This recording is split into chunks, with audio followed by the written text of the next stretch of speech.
আসসালামু আলাইকুম রহমতুল্লাহ। কেমন আছেন সবাই? আশা করি সকলে অনেক ভালো আছেন। আমার স্ক্রিনের সামনে আপনারা দুইটা ছাগল দেখতে পাচ্ছেন। এটি অবশ্য ব্ল্যাক বেঙ্গল জাতের ছাগল নয়, এটি ক্রস জাতীয় ছাগল।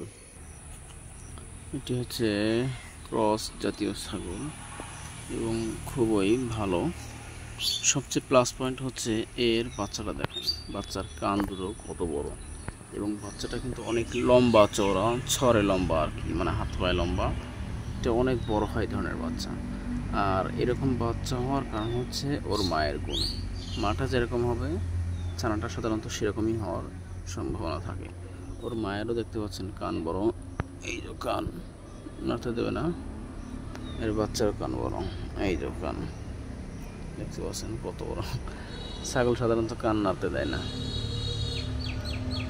খুবই সুন্দর বাচ্চাটা, এই যে কান। তো এটা হচ্ছে ক্রস জাতের ছাগলের অবশ্যই একটা অসুবিধা আছে, সেটা হচ্ছে বাচ্চা কিন্তু বেশি হয় না, একটা করে সাধারণত হয়।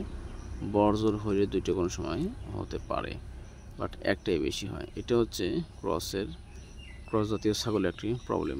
অবশ্য ফার্স্ট টাইম একটা করে দেয়, পরবর্তীতে আবার দুইটা করেও দেয় অনেক ছাগলগুলো। তবে এর একটা সবচেয়ে হচ্ছে বড় সুবিধা হচ্ছে এই বাচ্চাগুলো দ্রুত বড় হয়, বর্ধনশীল হয় এবং অনেক লম্বা চওড়া হয়, যার কারণে আপনার বিক্রিতে দাম আগায়। যে ঘাস কাটে রাখছে এগুলো খাচ্ছে না, দিয়ে রাখছে তবুও খাচ্ছে না। দেখছেন, এই হচ্ছে ছাগলের সমস্যা। মানে মন চাই জিন্দেগি, যখন যা মনে চাবে তাই। আর এরা ভালো জিনিস ছাড়া মন্দ জিনিস খাবে না আর কি, পছন্দ না হলে খাবে না। এত সুন্দরগুলো ঘাস দিয়ে রাখছে, খাচ্ছে না। এটা খাও, এটি ভালো খাও।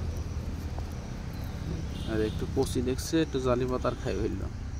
বুঝছেন, কিন্তু যে বুড়াটা যদি আমি দিই, বুড়া এই দেখেন, এটা সম্ভবত খাবে না আর কি। আমি দিয়ে দেখাচ্ছি, এই লাও, হ্যাঁ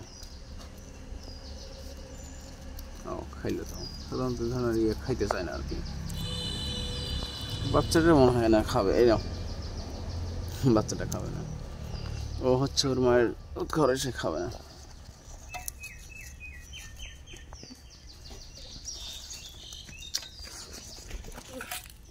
কিরা দিল? আচ্ছা, এখন লাও। এই দেখছো ছাগল খাচ্ছ, দেখছো আব্বু?